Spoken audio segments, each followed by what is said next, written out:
The Cardinals. Hey, Yeah, the Cardinals at 27 up a spot just because they put up a fight against the 49ers. And the Lions are that bad. Took their spot. So 26 is the Buccaneers down 3 spots. Like Jameis Winston like I swear to God, he wakes up and throws an interception. Goes to the Rivers is doing bathroom the and same thing fumbles. right now. Like it's just I know like there's not much to have faith in as long as he's their quarterback. 25 is the Broncos. They are down 3 spots as well. They free falled. So At 24, I actually have the Broncos, and then just that 20-point lead and then blowing it. God, this couldn't. If they would have got that win, it would have put Packers up 2 games ahead on the Vikings, and it would have been a really good cushion to have late in the season. But no, Denver Broncos can't go ahead and win a game. So, Yeah, that's what but they sound like. Stupid Broncos. yeah, Vic Fangio. Number 24. Actually, no, sorry. 24 was the Broncos. 23 is the Chargers. Wasn't pretty. Like Dillon said earlier, they had 190 yards from Patrick Mahomes, every chance in the book, and Rivers, just as in the words of George Strait, give it away. Literally, just give it away The because picture that's from what the honeymoon, the football, everything. everything he gave it away. He even tried to give the mortgage away, and it wouldn't even go away. And then 20. I'm sorry, guys. I giggled. I can't do that. Very unprofessional. Uh, so 23, the Falcons, another big win, climbing out of the hole here. Another division rival. It's like if it's not NFC South, they suck. But if it's NFC South, we're taking you guys down. Dirty Like, birds. man, they are dirty. I know Joe's happy. God. And 21, I got the Bears. Too much talent on that team to lower them anymore. I got to keep them at 21. Wow. Yeah, I just Even the with only thing that turd biscuit, I would bustisky. even put them up in the teens if they didn't have Bust Iskey. I really would. But that's the Achilles heel of this team. Everyone says no, it's Matt Nagy. No, it's not Matt Nagy.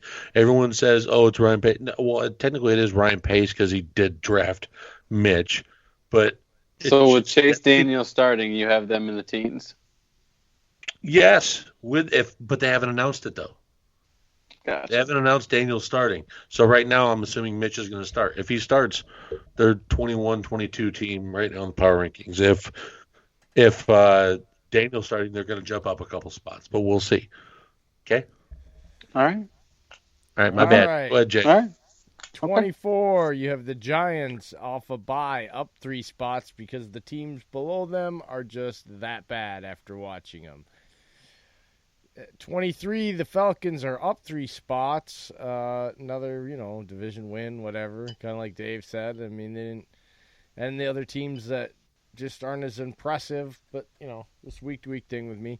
22, the Bears, they're down a spot this week. Like, when you lie and then, lie, only one thing comes to my head. It's like Chris Rock. You ain't got to lie to kick it. Like, you ain't got to lie to bench your quarterback. Like, just bench your quarterback. He's got a hip injury, Jay. How dare you? Yeah, hip injury. Like, again, you ain't got to lie to kick it, man. Like, all right? They hit pointed him to the bench. Okay. Can I point that out though? A hip injury. What happens when you have a hip injury? I don't care how extensive it is. You have a limp in your He step. doesn't have a limp. Not on that Nothing. option And play.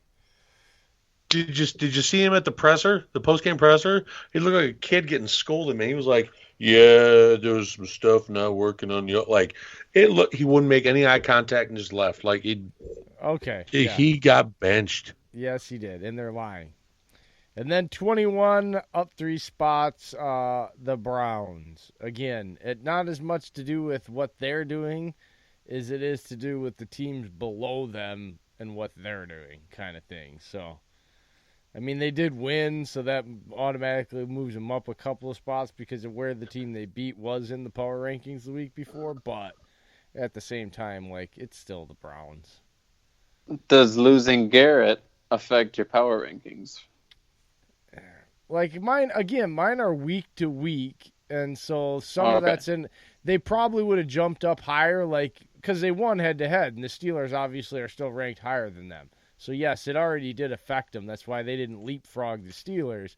A lot of times I will do that because head-to-head matchups to me matter a lot, but you have to take – it's not just Garrett.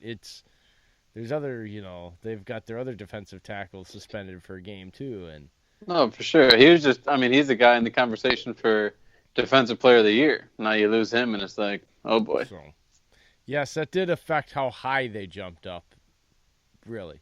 But again, mine's week to week too, and it really has less to do with stats and records because, like, I feel it's what I see when I watch the games, what I see and what's kind of going on with the team and the head coach. I mean, I take it all into consideration, And again, I'm only going from week to week. So, all right. Go ahead, Dave. Number 20. I've got the Jaguars. I think they got slaughtered by the Colts. I thought Big Stick Nick will step back out. He had a really good touchdown drive in the opening of the game, and then to bed. So I can't really get on their bandwagon. Saxonville is no more because all you Wentz haters, would you rather have that? Huh? I didn't think so. Wentz lost too, and he had multiple opportunities at the end of the game. He looks way better than Foles. I wouldn't be so sure about that, pal. Says the guy that got the ring for you. 13 straight weeks for the touchdown pass, tied for longest with Russell Wilson. Would you rather have a couple weeks without touchdown passes and wins, or would you rather have those weeks straight with losses? Not putting those losses on him, I'll say that. How dare you? Moving on with your power rankings. How dare you? You could put last week's loss on him because he couldn't throw the ball and hit the broadside of a fucking barn if it was his life and his daughter. 19, I have the Panthers. They got shellacked by the Falcons. They keep dropping and dropping. They have CMC, but, I mean, you can beat a team with a good running game. If you have what the Falcons did with their passing attack and defense, you can have CMC do 150 total all-purpose yards and 3 touchdowns and still win the game. It's just like the AP days against the Packers. Packers would put up 30 points and the Vikings would have put up 14-17 with AP, and Packers would still win the game. So that's all they got. Is Kyle Allen. I don't know what's going on in the past couple weeks. He had a good week against Green Bay, but even before that, I think he threw 3 interceptions before that, and then this last, 4 interceptions on Sunday against the Falcons, I think. It's been really rough for him, and he had 2 turnovers against the Packers in that game. So he's had he's had 9 turnovers in the last 3 games, guys. It has not been pretty for him. So, and you know what? I was going to feel bad about this, but I'm doing it anyway, Dillon. I put the Eagles at 18. I dropped them so far because they keep losing important games. I felt bad, but after the last comment, how dare you? It's a team effort. The Eagles, I feel like, have talent beyond the world, but they just keep blowing it. Well, they certainly don't have talent at wide receiver right now, I'll say that.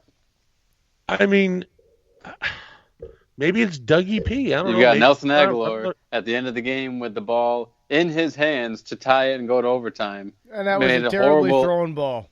It was behind him. It was not behind. It was behind him because he made a bad adjustment on the ball. Can I point out? It was behind him because he threw it behind his freaking head, and he had to try to contort his body backwards and go back in time like freaking he's Doc Brown. And he failed at it because he's not that great of a receiver in the first place. Right. Now, he made a horrible adjustment. If Carson Wentz was a good quarterback, he would have placed that ball right in front of him in his face mask where he would have had to have caught it with no choice. But I'm sorry. I've seen enough from Carson Wentz over the last, 6 games of watching film. He's erratic.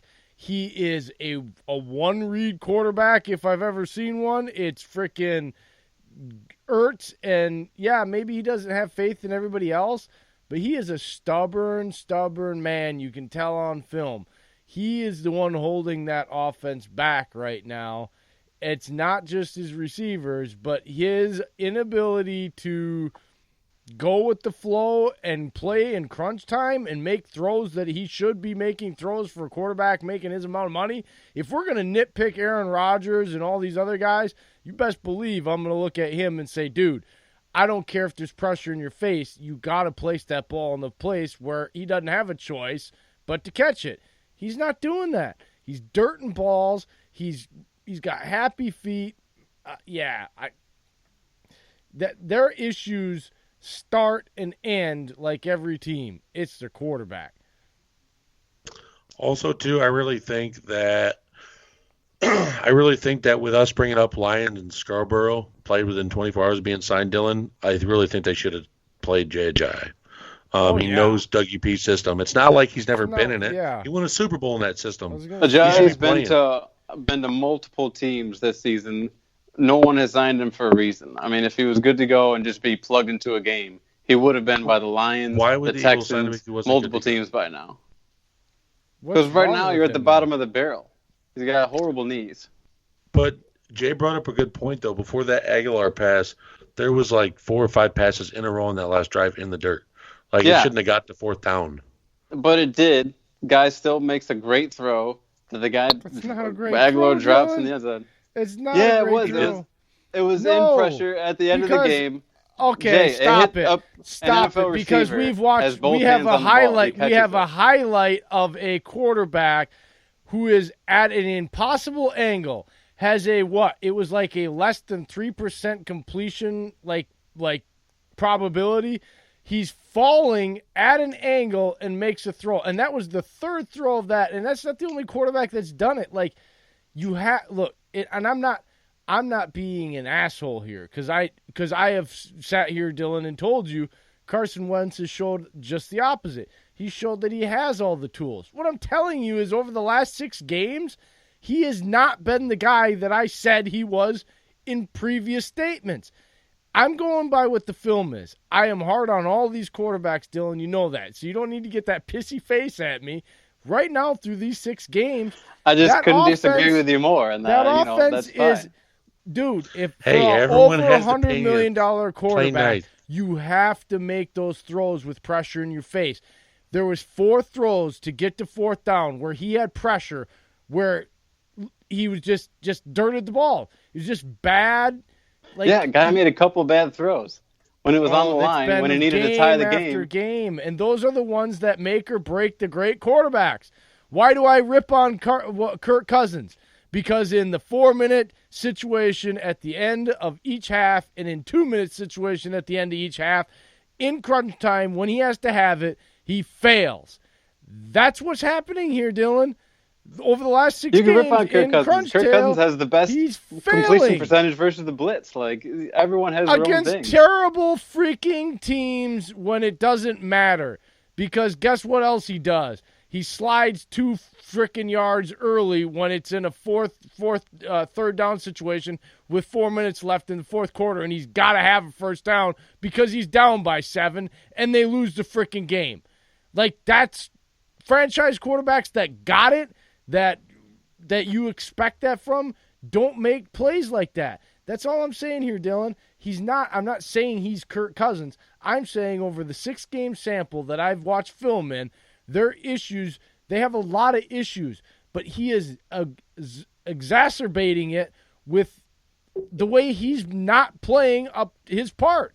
Like, that's all I'm saying here. I'm not blaming it all on him, but as a quarterback, he does have the ability to be 10 times better than what he is. He's shown it, and then it would be easier to say, it's really not Carson. Right now, you can't say that he doesn't have a big piece of this pie and this blame. He's not making those throws in crunch time. He's not placing the ball in perfect spots the way you expect him the way we've seen him do it in the past. He's just not doing it, period.